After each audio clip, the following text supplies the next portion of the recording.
श्रीअद्वैत गदाधर श्रीवासादि गौर भक्त वृंद।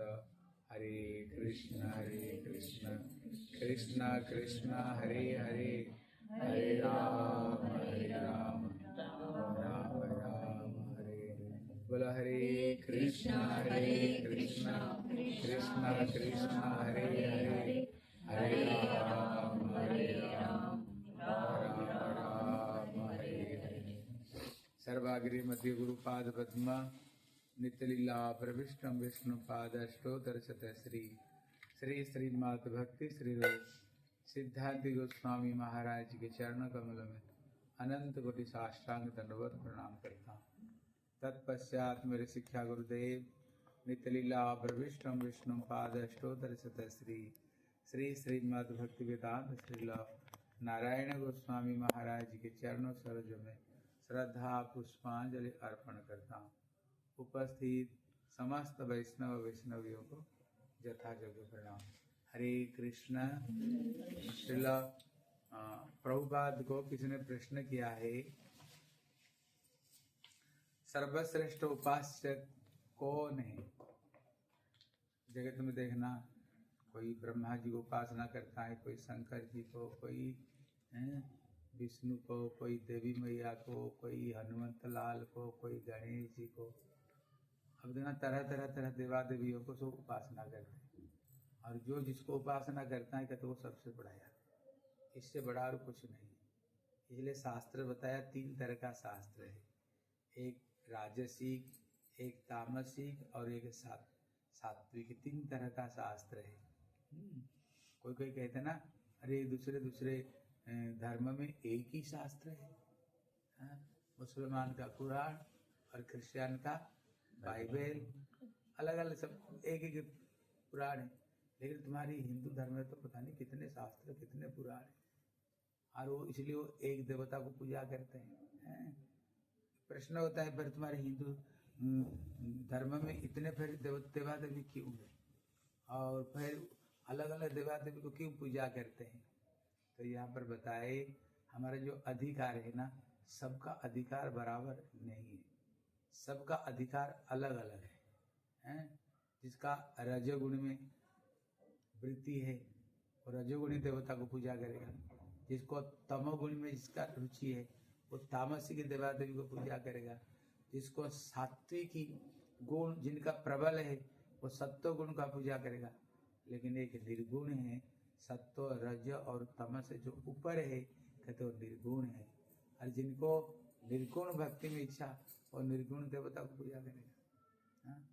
इसलिए हमारे शास्त्र अलग अलग। जैसे कोई मेला बैठा हुआ है, कोई मेला में एक व्यक्ति जाएगा, अब देखना उसका जैसे स्वभाव है ना, जो जुआ खेलने वाले वो देखेगा जुआ कौन खेल रहा है, अब देखना फटाफट वहीं पर जाकर बैठेगा।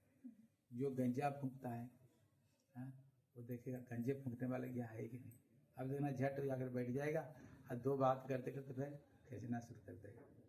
और जो शराब पीता है वो देखेगा शराबी यहाँ पर कौन बैठा है, देखना वो जैसे। अब जिनको सत्संग में लोभी है वो देखेगा यहाँ पर कोई सत्संग हो रही कि नहीं, कोई हरिकथा हो, हरि चर्चा है कि नहीं। अब देखना जिसका जैसे स्वभाव है ना, वो स्वभाव का अनुरूप वहीं पर जाकर चुपचाप जाकर बैठ जाएगा।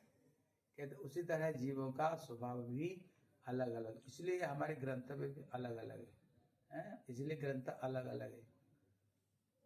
इसलिए प्रभुपाद को किसी ने पूछा, उनका प्रश्न है, लेकिन ये सारे देवा देवी को जो उपासना करते हैं, लेकिन उसमें सर्वश्रेष्ठ उपास्य कौन है, किसको हम भक्ति करनी चाहिए? तो यहाँ प्रभुपाद कहते हैं, कृष्ण राधा वचन उपास्य तत्पर पराकाष्ठा चरम सीमा। कि जितना उपास्य में जो सर्वश्रेष्ठ उपासना है राधा और कृष्ण। इसलिए व्यासदेव ये समस्त शास्त्र को रचना किया व्यासदेव ने ही है। जितने शिव पुराण, देवी पुराण, सूर्य पुराण, जितने विष्णु पुराण रचना करने वाले कौन है? कहते व्यासदेव। सब कुछ उन्होंने रचना की, लेकिन रचना करके क्या मन को शांति मिला? उनको शांति नहीं मिला, बड़े दुखी होकर बैठे हुए थे। फिर नारद जी आकर के बताए, यथा धर्म दयश्चार्था मुनि वर्ज्यानुकीर्तित न तथा वासुदेव स महिमा जन वर्णित। तो तुम्हारी पुराण को जो पढ़ेगा ना जीवन भर लड़ाई झगड़ा करेगा। क्यों? जिस पुराण में शिव पुराण कर पढ़ोगे तो शंकर ही सर्वश्रेष्ठ, उससे कोई जगत में है नहीं। देवी पुराण को पढ़ लो, ब्रह्मैया देवी से ब्रह्मा विष्णु सृष्टि होते हैं, जिसमें ब्रह्मा जी की महिमा, बोले भैया ब्रह्मा तो सृष्टि करता है। गणेश जी की महिमा, बोला अग्र पूजा तो उन्हीं की करनी चाहिए। अगर सब कुछ कोई पढ़ेगा ना जिंदगी को लड़ाई झगड़ा करेगा और कुछ नहीं करेगा। इसलिए भारत में देखना ऐसे होता है ना, ऐसे होता है। अभी हम जहाँ पर कथा कर रहे वो वहाँ पर भी ऐसे सब लोग हैं।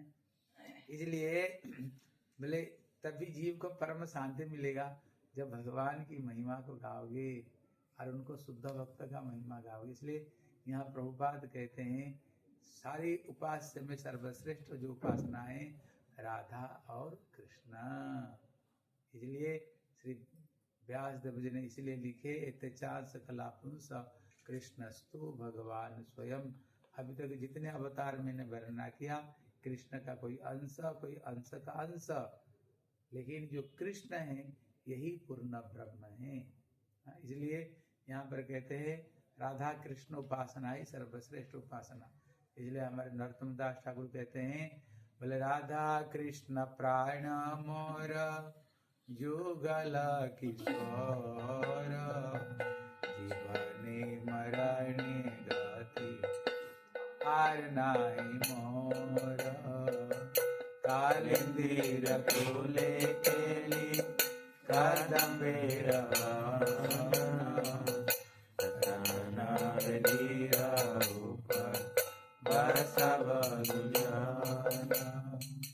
श्याम गौरी अंगे दिवजुआ चंदनेर गंध श्याम रडुला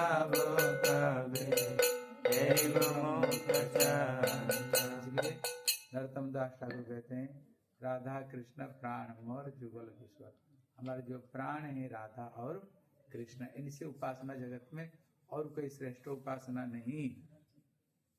कहते श्री वेदादि शास्त्र में क्या कहते, अमृतस्य पत्नी। कहते अमृत स्वरूप कौन, बोले भगवान है। कहते उनका शक्ति कौन है, बोले श्रीमती राधा रानी। ये अमृत ही रस स्वरूप परम ब्रह्म श्री कृष्ण तारकांता श्री राधा। कहते अमृत स्वरूप कौन है, वो रस स्वरूप कौन है। कहते रस वैसा रसम जवायाम लब्ध्वानंद भवती। रस स्वरूप कौन है, बोले भगवान ही रस स्वरूप है। दुनिया जिनकी रस लेकर के, इसलिए उनका नाम ही कृष्ण है। कृ मतलब आकर्षण करना, स्ना मतलब आनंदना। कृष्ण मतलब जो सुंदर है, कृष्ण मतलब होता है काला है, कृष्ण मतलब होता है बढ़िया। कृष्ण नाम का बहुत बहुत व्याख्या की है। इसलिए जो रस स्वरूप है, जो आनंद स्वरूप कौन है, बोले भगवान कृष्ण चंद्र। बोले ऐसा एवं आनंद है। रस स्वरूप तो कृष्ण है, दुनिया को जो आनंद देने वाले। लेकिन उनको आनंद कहाँ से मिलता है, कहते तो उनका आनंद श्री राधा रानी से मिलती है। दुनिया को जो आनंद देने वाले, उनको आनंद श्री राधा रानी से आनंद प्राप्त होता है। एक अमृत ही रस स्वरूप श्री कृष्ण, उनका जो कांता कौन है, उनकी शक्ति श्रीमती राधा रानी। कांता मतलब और एक इच्छा होता है कृष्ण का, जितनी इच्छाओं को जो पूर्ण करने वाली। कृष्ण दुनिया को इच्छा पूरी करती है, लेकिन कृष्ण की इच्छा कौन पूरी करती है, श्रीमती राधा रानी। इसलिए कृष्ण के अंदर में जो जो भावना है वो अपनी आप उदाहरण देते हैं। जैसे कि शीशा को सामने खड़े हो जाओ, अब जब खड़े हो जाओगे ना आप, जैसे ही उसमें अपने आप वैसे ही प्रतिबिंब होने लग जाएगा। कहते कृष्ण है, कहते राधा रानी क्या है, कहते जैसे दर्पण के शीशा है। कृष्ण के मन में जो जो इच्छा है वो अपने आप राधा जी के अंदर में अपने आप प्रकाशित हो जाता है, अपने आप प्रकाशित हो जाता है। इसलिए कृष्ण अगर चाहते हैं राधा रानी मान कर ले, बस राधा रानी मुंह मोड़ कर बैठ जाती है। अगर कृष्ण चाहते राधा रानी मान छोड़ दे, राधा रानी मान को छोड़ देती है। इसलिए कृष्ण का समस्त इच्छा को बोले गोविंदानंदिनी राधा गोविंद सर्वस्वा। इसलिए गोविंद को जो आनंद देने वाले राधा रानी, गोविंद का जो सर्वस्व है श्रीमती राधा रानी। कृष्ण की समस्त इच्छा को पूर्ण करने वाले श्री राधा रानी। बोले क्यों, कारण क्या, कृष्ण राधा रानी को क्यों प्रकट किए, इसलिए प्रकट किए कृष्ण सेवा को शिक्षा देने के लिए, कृष्ण सेवा को शिक्षा देने के लिए। अभी कृष्ण किसी में खुश, किसको पता है? राधा रानी को पता है, राधा रानी को पता। क्यों? कृष्ण से अभिन्न स्वरूप। जैसे आपको क्या पता, आपको ठंडी बढ़िया बढ़िया लगता है ना, गरीब ना मीठा ना नमकीन, क्या अच्छा लगता है? आपको ही पता होगा ना, आपको ही तो पता होगा। इसलिए कृष्ण ही अपना सेवा शिक्षा देने के लिए उन्होंने वाम अंग से श्रीमती राधा रानी को प्रकट किया, क्योंकि कृष्ण को क्या इच्छा, क्या चाहते हैं, वो राधा जी ही सब कुछ जानती है। इसलिए कहते कृष्ण का कांता कौन? श्रीमती राधा रानी। मतलब अथर्व वेद में बताए राधे विशा के सहवानु राधा। बोले इसका मतलब क्या है? बोले वृषभानु सुतार कृष्ण सेवा अतुलनीया। बोले कृष्ण को यद्यपि सबके सब आनंद देते हैं, लेकिन कृष्ण को परिपूर्ण रूप में आनंद कौन देती है? बोले श्रीमती राधा रानी। इसलिए जब रासलीला हो रही थी उसमें 7 करोड़ गोपियां थी, 7 करोड़ गोपियां थी, लेकिन जब वहां से श्रीमती राधा रानी मान करके चली गई, क्या हुआ? सारे रास भंग हो गए। क्यों? कभी 7 करोड़ गोपी मिल करके भी वो कृष्ण की इच्छा को पूरी नहीं कर पाए। राधा रानी कृष्ण की इच्छा जैसे पूर्ण करने वाली, इसलिए कहते हैं कृष्ण सेवा अतुलनीय। कृष्ण सेवा में अतुलनीय राधा रानी। इसलिए स्वयं मैया जसोदा क्या करती थी? राधा रानी को रोज जावट से बुलाया करते थे, उनको रोसई के लिए, रंधने के लिए। राधा रानी को वरदान था, तुम्हारे हाथ में जो कुछ बनेगा वो अमृत हस्ता होगा, अमृत हस्ता बनो।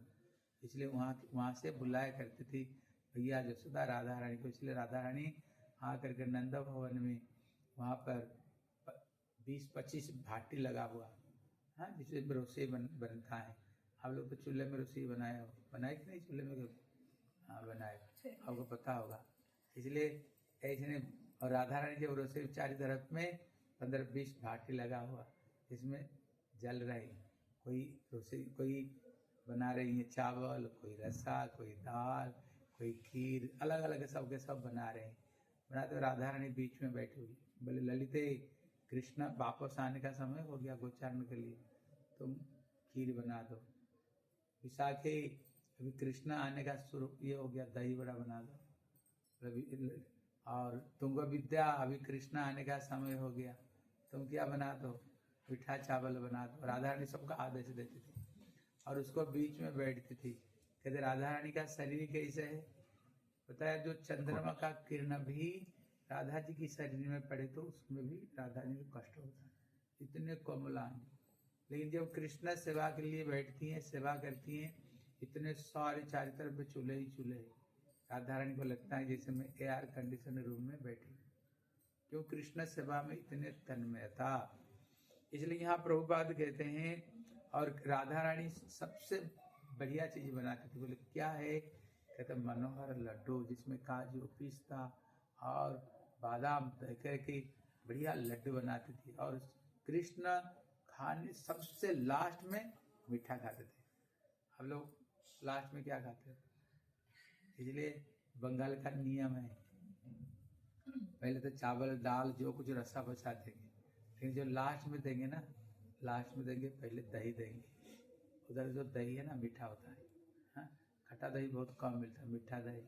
उसके बाद देते खीर, और जो लास्ट में रसगुल्ला देंगे। लेकिन आप देखना, अब जो कुछ खाओ, अब लास्ट में जो चीज खाओगे ना वो मुंह में लगा रहेगा, है ना। इसलिए बोले मधुरे न समापय, वहां पर बताए नियम है मधुर को द्वारा समापन करनी चाहिए।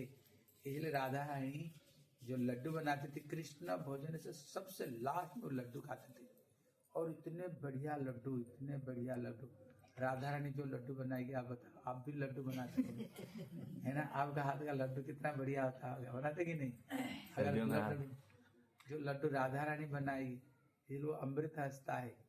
इसलिए तो बगल बजाए आर दे हरि बोल, बगल मतलब है, मतलब जो लड्डू खाते हैं ना, ये सब खुश हो जाते हैं, क्या आनंद आ गया लड्डू खा के। इसलिए ये कहते हैं, जो इसलिए जब कभी राधा रानी जब जावट में रहती थी, जस्ट जटिला कुटिला ने किससे सुन लिया, तेरी बहू जाती है रसोई बनाने के लिए, लेकिन ये कृष्ण से मिलती है, वो जाती है रसोई बनाने के लिए, कृष्ण से लीला करती रहती है।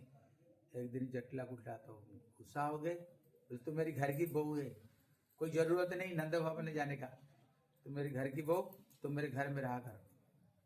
अभी क्या हुआ, कृष्ण तो राधा रानी के हाथ के लड्डू को खाए बगैर पेट नहीं भरता है। अभी कृष्ण भूखे हैं और अमृत हस्ता श्रीमती राधा रानी, अमृत हस्ता राधा रानी, और राधा रानी के हाथ में जो स्वाद और किसका हाथ में नहीं। इसलिए एक समय वृषभानु महाराज है, उनको ये दोनों में मित्रता थी, नंद बाबा और वृषभानु महाराज। एक समय वृषभानु महाराज नंद बाबा का पूरा परिवार को घर में निमंत्रण दिया, जैसे हम लोग करते हैं ना, परिवार निमंत्रण दिया। और जब निमंत्रण दिया, जब घर में कोई विशेष अतिथि आते हैं उसके लिए विशेष क्या बनाना पड़ता है, विशेष है भोजन बनाना पड़ता है। हमारी दीदी बढ़िया से उसको पराठा बना करके खिलाती है, बथुआ की मेथी की पराठा बनाती है, और हमारे ब्रह्मचारी लोग खाकर बोले और घर नहीं जाएंगे इसलिए अभी उनके लिए विशेष चीज बनाना पड़ेगा। तब उन्होंने श्री राधा रानी को बुलाया, अमृत हस्ता है। अभी राधा रानी आकर के बड़े सुंदर राधा रानी हैं, बड़े सुंदर भोजन बनाए। जो भोजन बनाई और वहां पर तय हुआ, नंद यशोदा को वृषभानु महाराज कृतिका सुंदर खिलाएंगे, कृष्ण उनको सखा को कौन भोजन कराएंगे, बोले राधा रानी और उनकी सखियां। भाग हो गया, जैसे हम होता है ना, तुम ये सेवा करना, तुम ये सेवा करना, बांट दिया। अभी तक तो कृष्णा किसका हाथ की भोजन करते थे, यशोदा और रोहिणी। जब उन्होंने राधा रानी के हाथ की भोजन की, जब उन्होंने एक एक चीज को भोजन की, इतने स्वादिष्ट, इतना मधुर था, कृष्ण सारा दुनिया भूल गए। बोले ऐसे कभी प्रसाद, ऐसे कभी भोजन बन सकता है, कभी स्वाद हो सकता है, कभी सब भूल गए। अभी कृष्ण जब आए नंद भवन में, अभी मैया यशोदा रोहिणी रसोई बनाकर खिलाते।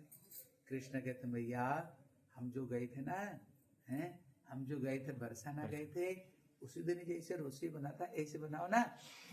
कृष्ण कहते कोई भी चीज दे, वहां के जैसे टेस्ट ऐसे नहीं, मैया ऐसे बनाओ ना ऐसे। मैया कहती है बेटा मैं तो कोशिश करती हूँ बढ़िया से बढ़िया बनाने के लिए, लेकिन जो जानती हूँ तो वही बनाऊंगी। अभी मैया को लगता है मेरे लाला और ठीक से भोजन नहीं करता है, हाँ रुचि करके भोजन, इसलिए मैया यशोदा क्या करती है, जटिला और कुटिला इनको सोना चांदी गहना कपड़ा लता भेज करके, वो बड़ी लोभी है जटिला और कुटिला हैं। कहती ये माँ और बेटी बड़े लोभी, उनको लोभ दे करके ना वहां से राधा रानी को बुलाया करती थी। कहाँ पर, नंदगांव में बुला करके। अभी कृष्ण रोज खा खा कर, अब देखना जिसका कोई बढ़िया बढ़िया खाने का किसी आदत बन गया, थोड़ी अगर कम घटिया हो ठीक से नहीं खाता है। अभी कृष्ण तो राधा रानी को तो मना कर दिया, अभी राधा रानी तो आ नहीं रही है, नहीं आए तो कृष्ण अभी रुचि करके भोजन नहीं करते, कृष्ण अभी भूखे भोजन नहीं करते। इतने में क्या किया जाएगा, राधा रानी कैसे आएगी, जटला कुटला पूरा स्ट्रिक्ट नियम बना दी, तो मेरी घर की बहू तेरे को और कहीं जाने का जरूरत नहीं, घर में रहो, जरूरत नहीं। जब इतना किया, अभी कृष्ण तो भूखे। इतने में क्या हुआ, कृष्ण ने एक सुंदर उन्होंने लीला की। क्या उन्होंने लीला की, उन्होंने ये लीला की, अभी राधा रानी भी कृष्ण के लिए भोजन नहीं बना सकते, वो राधा रानी भी बड़ी दुखी है, राधा रानी भी दुखी है। इतने में कृष्ण भी और राधा ने दोनों एक नाटक किया। क्या नाटक किया, अपना सखियों के हाथ में खबर दे दिया। इतने में राधा रानी गई थी पुष्प चयन करने के लिए बगीचा में, जो गई थी राधा रानी सबको बता करके, हठात राधा रानी ने बोले मेरे को एक काला सांप ने काट दिया। आप जो काला सांप काट देता ना, वो काला सांप कौन है, कृष्ण है। कहते सांप काट दिया, जो सांप वो जहर शरीर में चढ़ जाती है, शरीर जहर चढ़ जाती है। अभी राधा रानी आकर के आंगन में तो लौट पोट खाने लग गई, मेरे को काला सांप डांस दिया, मेरे काला सांप काट दिया, मैं मर जाऊंगी मर जाऊंगी। इतने में क्या हुआ, एक विंध्यावली एक होती है कि गर्गाचार्य की ये बेटी है, कहती ये मंत्र, इनको सब मंत्र जानती है, जहर छुड़ा उतारने का इस मंत्र जानती, उसने क्या की, वो आकर के हैं वहां पर कहीं पर जाकर बैठ गई, उनको बुलाए, बोले मेरी बहू को सांप ने काट दिया है, हैं सांप ने काट दिया मेरे बहू को। इतने में कृष्ण ने क्या किया, जो 20 उतारते हैं उन्होंने एक रूप धारण कर लिया है। कृष्ण अपना रूप को बदला दिया, वो तो बहुरूपिया है, कितना बहुरूपिया, कृष्ण को जैसे बनना बन जाते। बोले कृष्ण को लेकर के आए, जो कृष्ण को लेकर के आए, इतने में कृष्ण कह रहे हैं, बोले देखो एक काम करो, मैं एक घर में घुसता हूँ, घुस करके जो सांप है, किसका सांप, शंकर जी का सांप, शंकर जी का शरीर में सर्प रहता है ना, इस शंकर जी का सांप है, इसलिए शंकर नाराज होकर क्यों ये सांप को भेजा, तुम्हारी बहू को क्यों काटा, इसलिए मैं एक घर के अंदर में घुसता हूँ, शंकर जी को अभी बुलाऊंगा, अभी उनको पूछूंगा क्यों तुमने ये सांप को भेजा राधा रानी को काटने के लिए। अभी कृष्ण एक घर में गए और जो अपना जो गला, 2 गला बना दिया कृष्ण, 2 गला बना दिया। अंदर में कृष्ण कह रहे हैं, हे भोले बाबा, आवाज आ रही है। बोले क्या बात है, बोले कृष्ण 2 तरफ गला बना दिया। बोले तुमने क्यों ये सर्पों को भेजा राधा रानी को काटने के लिए, इतने आवाज आई। बोले इसीलिए मेरे जो प्रभु, शंकर जी का प्रभु कृष्ण है, मेरे प्रभु भूखे हैं, भोजन उनका बंद हो गया, ये अपना घर की बहू को उनको रसोई बनाने के लिए भेजा नहीं, इसलिए मैंने क्रोधित होकर के सांप को भेजा। बोले भैया तुम जटला कुटला को काटती, बहू को क्यों काट दिया, बहू को क्यों काटे। फिर आवाज आ रही है, बोले उनको एक एक करके मैं इनका वंश को विनाश कर दूंगा। पहले बहू को काटा, इनका दुख से ये तड़फड़ाएगी जटला गुटला, फिर उसका बेटे को, आयना घोष को काटूंगा, हाँ उसको बेटे को भी मारूंगा, उसको बाद में फिर माँ और बेटी को दोनों को मारूंगा। इतने में जटला गुटला बाहर से सुन रही हैं, देखा 2 तरह का आवाज लग रहा था, सबसे मुझे शंकर जी कह रहे। इतना सुनते ही जटला गुटला तो इतना डर गई, इतना डर गई, बोले हे भोले बाबा, और राधा रानी को हम मना नहीं करेंगे जिंदगी में कभी, जैसे मर्जी वैसे जाए और कृष्ण के लिए रसोई बनाए, हम कभी और मना नहीं करेंगे, हम कान पकड़ते हमारी गलती हो गई, इसलिए राजा खूब जाए। जब ऐसे बोले जटला गुटला, इतने आकाशवाणी हुई, शंकर बोले ठीक है मैं संतुष्ट हूँ, नहीं तो तुम्हारे वंश को मैं ध्वंस कर देता हैं। बोले देखो, फिर दरवाजा खोल दिया, वो जो मंत्र छुड़ाने वाले कृष्ण ही रूप धारण करके आए आ करके फिर बोले एक काम करो, उनको सांप का बीज को उतारने के लिए जो बीज छुड़ाते हैं उनका जो तांबूल, उच्चिष्ट तांबूल खिलानी चाहिए। अभी वो तो स्वयं कृष्ण थे ना, कृष्ण अपना उच्चिष्ट तांबूल राधा रानी को खिलाया, जब खिलाया थोड़ी सी सुस्त हो गई, कृष्ण का अधरामृत मिल गया प्रसाद। तो देखो कभी कभी जहर उन्होंने क्या किया, अच्छे तरह से उन्होंने झाड़ फूंका करके ऊपर से बोले बीज तो उतर गया, लेकिन कभी कभी क्या होता ना, बीज पर चढ़ जाते, उतर जाते फिर चढ़ जाते। बोले एक काम करो, अरे बीज चढ़ नहीं जाए, है चढ़ नहीं जाए, एक रात में रुक करके अच्छी तरह से देख करके फिर क्या करूंगा, मैं फिर चला जाऊंगा। बोले ठीक है, आप मेरे बहू को साथ में रहो। कृष्णा फिर राधा जी को साथ में वहां पर रह करके फिर उन्होंने खुश हो गई जटला कुटला। अभी राधा रानी को अभी कभी मना नहीं करते, तुम वहां पर जाओ और मत जाओ। बोले तो रोज जाया करो, कहाँ पर, कृष्ण के लिए रसोई बनाने के लिए रोज जाया करो।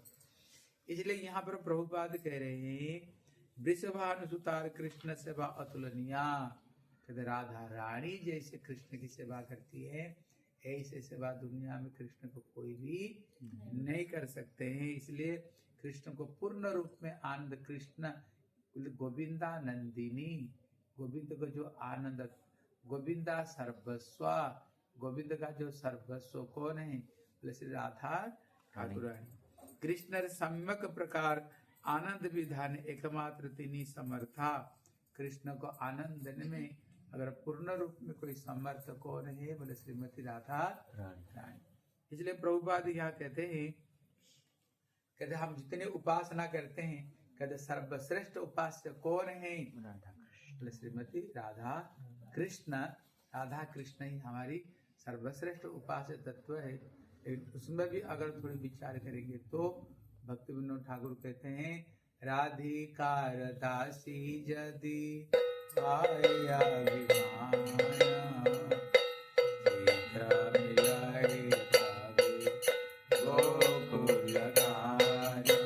इसलिए अगर किसका अंदर में ये अभिमान हो जाए हम श्री राधा रानी की दासी, तब तो कृष्ण उनको जल्दी से जल्दी मिल जाएगा। और भक्ति विनोद ठाकुर कहते हैं राधा पद छाड़ी जे जन से जाना जे भावे से भावे आगे आमी राधिका पक्षपाती सदा कब नहीं। भक्ति ठाकुर कहते हैं जो राधा रानी के चरण को छोड़ करके भले ही जैसे तैसे रहना रहे, एक तो आमी तो राधिका पक्षपात, लेकिन हम किसकी तरफ में? श्री ईश्वर जी के चरण में हम हैं। इसलिए कहते हैं यहाँ पर कहते हैं यदि इच्छा से तबे ब्रज रस रंग, अगर तुम ब्रज रस को पाना चाहते हो कब ही ना कर भी ता कर संग। कहते भैया ऐसे व्यक्ति का संग मत करना जो राधा रानी को अनादर करने वाले, इसलिए ऐसे संस्कार नहीं करना। अगर तुम चाहते हो ब्रज रस प्राप्त करने के लिए क्या करो? ऐसे भक्तों का संग करो जो राधा रानी की भक्त हो करके भगवान कृष्ण की उपासना करते हैं। इसलिए श्रीमती राधा रानी की जय। और कथा सुनोगे? किस टाइम हो गया? पिताई गौर ब्रह्मानंदे हरे हरे कृष्णा कृष्णा कृष्णा हरे हरे हरे राम